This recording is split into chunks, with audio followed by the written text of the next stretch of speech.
A última coisa que eu me lembro com clareza, antes de tudo mudar, foi o oceano me engolindo de vez. No segundo eu estava naquele bote de borracha e no segundo seguinte eu estava sendo jogado no escuro a 10 metros abaixo da superfície, sem conseguir distinguir qual era o lado de cima. É aí que a minha história começa de verdade. Não no hospital, não num quarto tranquilo em algum lugar.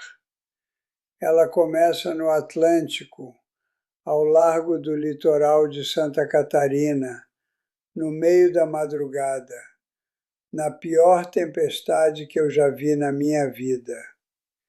E começa comigo me afogando. Mas deixa eu voltar um pouco, porque para entender o que aconteceu comigo naquela noite, você precisa entender que tipo de homem eu era antes. Cresci no interior de Minas Gerais, numa cidade pequena do Triângulo Mineiro, e vou ser honesto com você. Não foi exatamente uma infância de conto de fadas. Minha mãe era mãe solteira numa época em que isso não era nada comum. E ela fazia o que achava que era o melhor. Mas o que isso significava para mim era ser passado de uma família para outra. Ela pagava um trocado por semana para as pessoas me cuidarem, me alimentarem, me mandarem para a escola.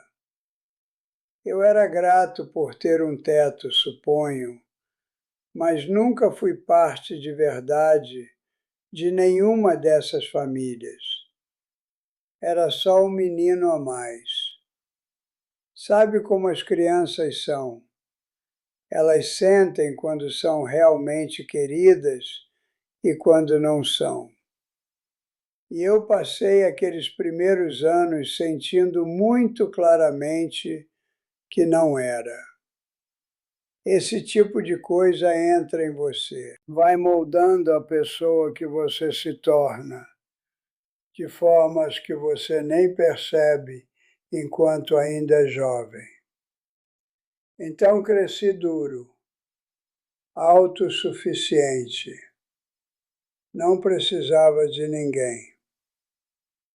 Quando era adolescente, minha mãe me trouxe de volta para perto dela, mas a essa altura eu mal a conhecia. Tinha um padrasto novo na história e eles brigavam o tempo todo. E então eu passava a maior parte do tempo tentando escapar, tentando estar em qualquer lugar que não fosse aquela casa. Quando terminei o segundo grau, fui direto para a Marinha. Não tinha condição de pagar uma faculdade sozinho e a Marinha era meu caminho para conseguir me formar em engenharia. E eu fui bem. Trabalhei duro, fui produtivo e desenvolvi essa forma estreita e focada de me mover pela vida. Eu tinha minha direção e se você cruzasse meu caminho, eu passava por cima. Não era o que você chamaria de um rapaz caloroso ou considerado. Era determinado. E dizia para mim mesmo que isso bastava. O que eu realmente amava, o que descobri quando ainda era jovem e nunca mais larguei, era mergulho. Mergulho com cilindro primeiro, depois tudo o que veio com isso. Tinha algo em estar debaixo d'água que sempre pareceu certo para mim. Então, quando saí da Marinha, virei mergulhador comercial, combinando isso com minha formação em engenharia. Perto dos meus 30 e poucos anos, tinha me tornado o engenheiro-chefe de uma embarcação de pesquisa chamada Atlântica, trabalhando ao largo do litoral sul do Brasil. Esse era o emprego dos meus sonhos. Nunca havia 2 dias iguais. Cada missão trazia novos desafios e problemas para resolver. E isso alimentava alguma coisa bem funda em mim. Eu amava aquele trabalho de um jeito completo. O mergulho comercial naquela época, estamos falando do começo dos anos 1980, era um trabalho genuinamente perigoso. A gente nem conseguia fazer seguro de vida pessoal porque as taxas de sobrevivência não eram lá muito animadoras.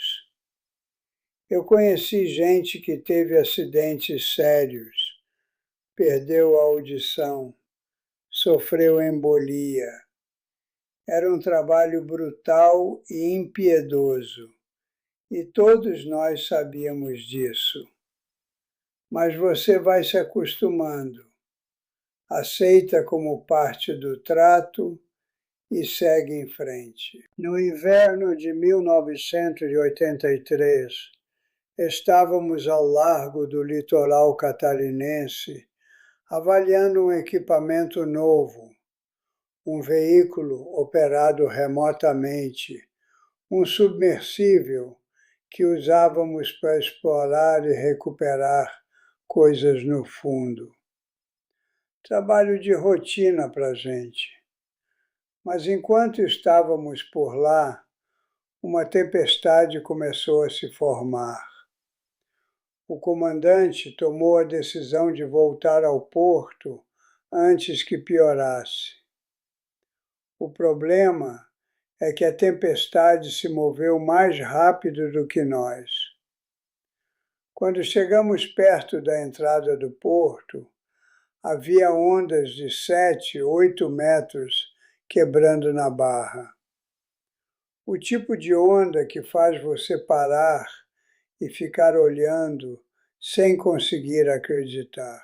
Manter o navio parado era muito caro, então queriam fazer a troca da tripulação naquela noite de qualquer jeito. O comandante decidiu que colocaríamos um bote inflável na água, um Zodiac de borracha, o tipo que usávamos em Mar Grosso o tempo todo. A gente tinha confiança total no equipamento.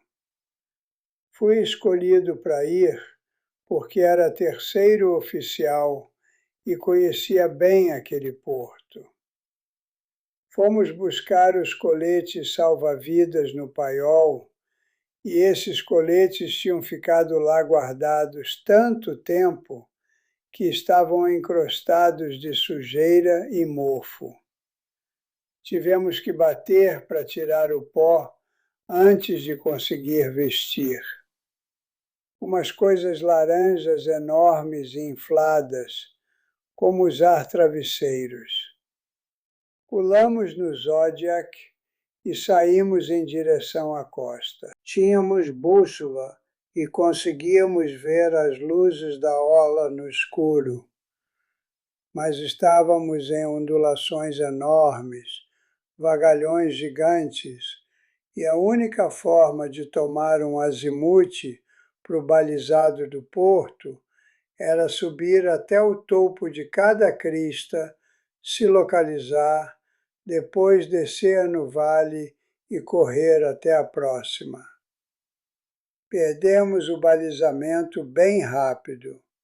O que não percebemos até ser tarde demais foi que a tempestade tinha nos empurrado mais de 1,5 milhas para fora de onde precisávamos estar. Ainda estávamos a 1 milha da costa quando entramos na zona de rebentação. Não eram ondas comuns, eram monstruosas, violentas, quebrando com uma força que eu nunca tinha visto de perto. E a gente foi direto pelo alto de uma delas, simplesmente lançado da crista, e a onda seguinte desceu em cima de nós e dobrou aquele zodiaque ao meio como se fosse uma folha de papel. Eu estava na proa. Me catapultou para o oceano como se eu não pesasse nada. Sou mergulhador comercial treinado. Passei anos na água. Me disse para não entrar em pânico, e não entrei. Não exatamente. Mas aquilo não tinha nada a ver com qualquer mergulho que eu já tinha feito. Era completamente escuro. Nenhuma luz em lugar nenhum. Eu estava sendo jogado em todas as direções, totalmente incapaz de saber qual era o lado de cima. O barulho do oceano naquelas condições é inimaginável. Um trovão constante e ensurdecedor em volta de você. Lutei com tudo o que tinha, mas o oceano não estava interessado no que eu queria naquela noite. Eu não tinha absolutamente nenhum controle.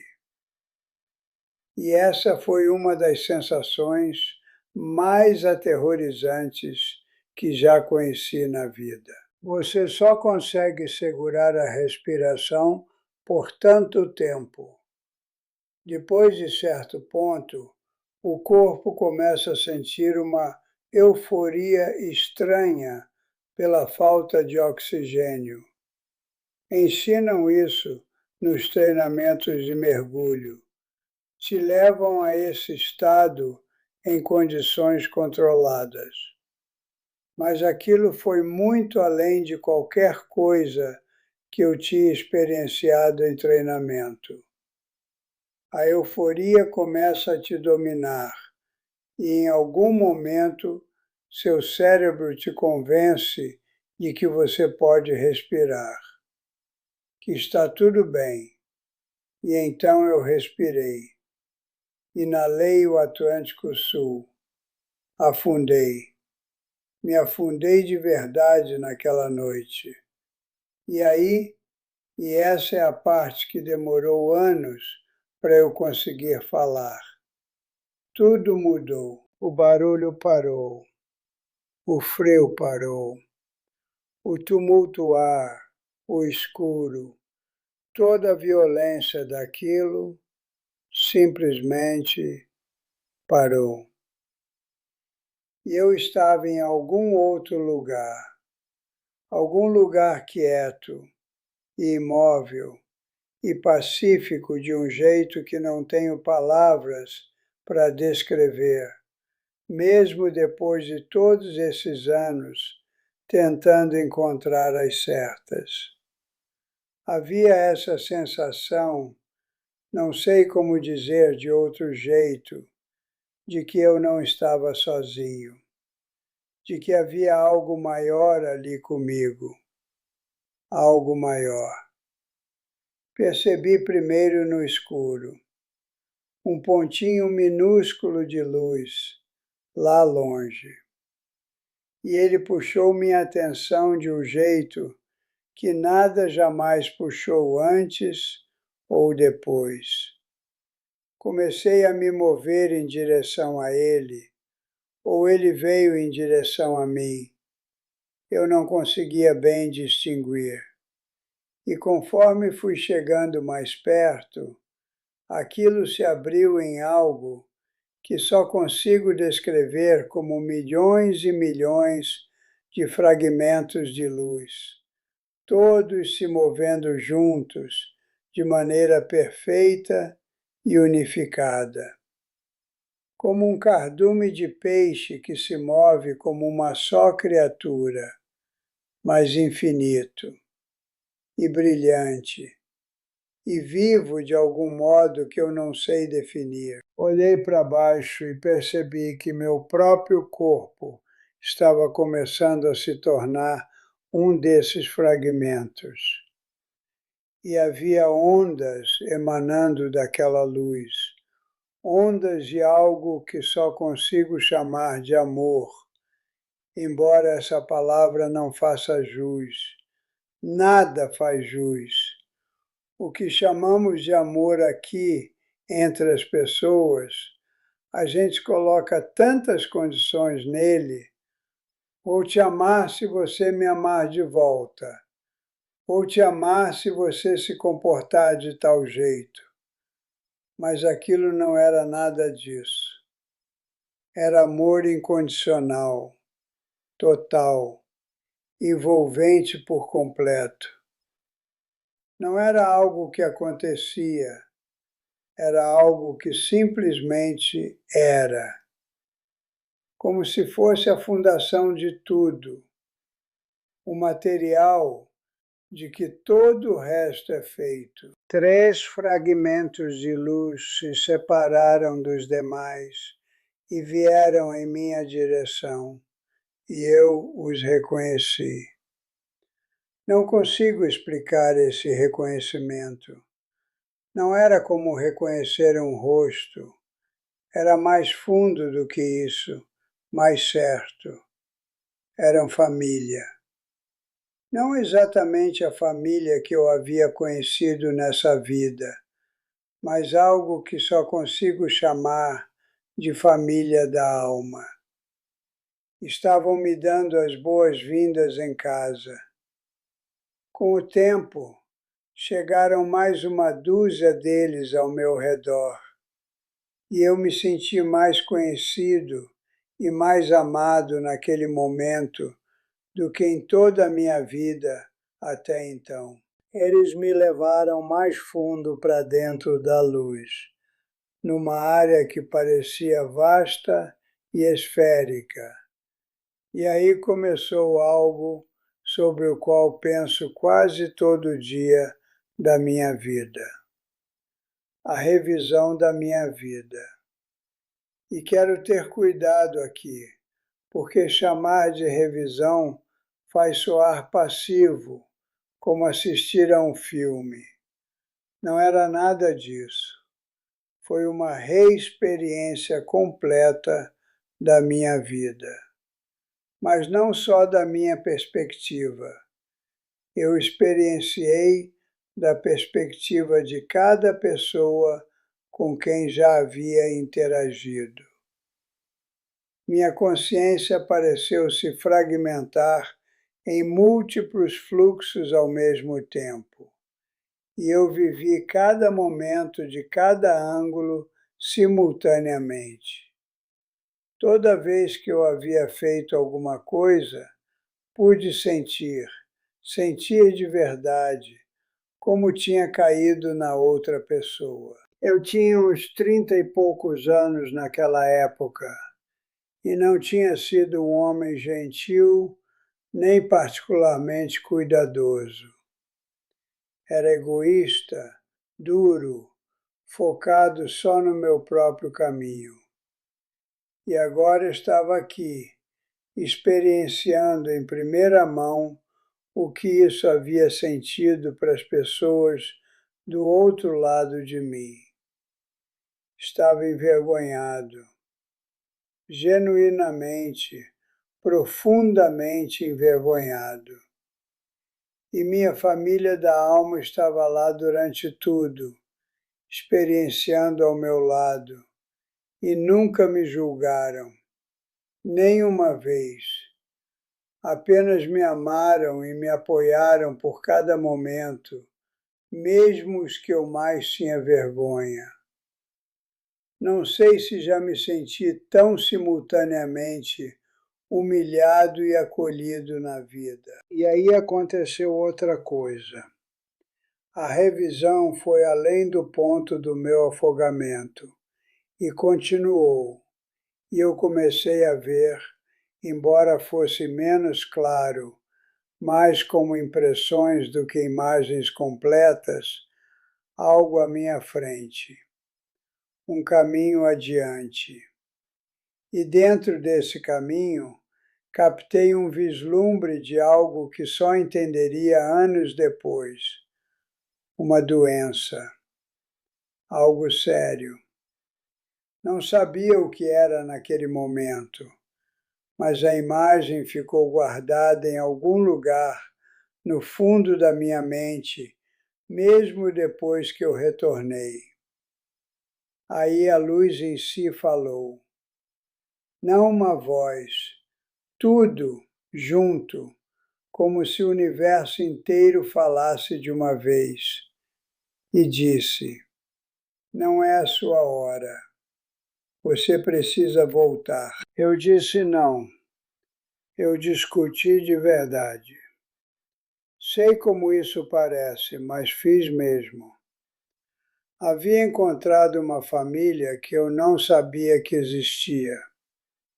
Tinha sentido um amor que passei a vida toda inteira sem saber que era possível. E meu corpo, eu conseguia de algum jeito vê-lo, ainda lá no oceano, machucado e destruído. Parecia só uma carne fria para mim. Não tinha nenhuma vontade de voltar para ele, nenhuma mesmo.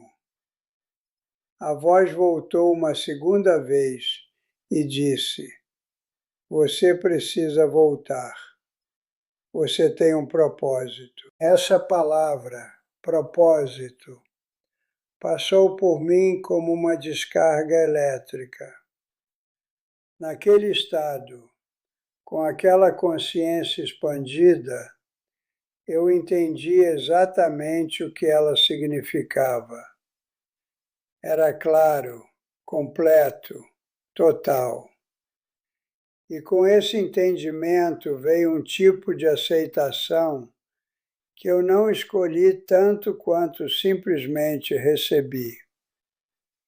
E aí estava fora do meu corpo, observando-o na água.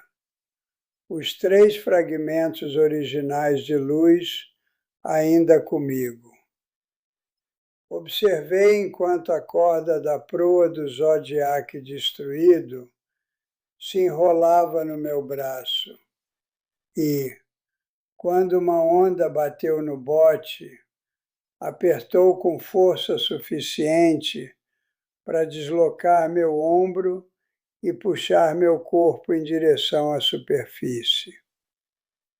Assistia tudo isso acontecer de fora, completamente separado da dor. Outra onda bateu e a água salgada começou a ser expelida dos meus pulmões. E aí, gentilmente, minha família da alma me deu um empurrãozinho e eu estava de volta. Voltar foi mais difícil do que morrer. Falo isso e sei que parece estranho, mas é a mais pura verdade. Morrer foi pacífico. Morrer foi a coisa mais pacífica que já experienciei na vida.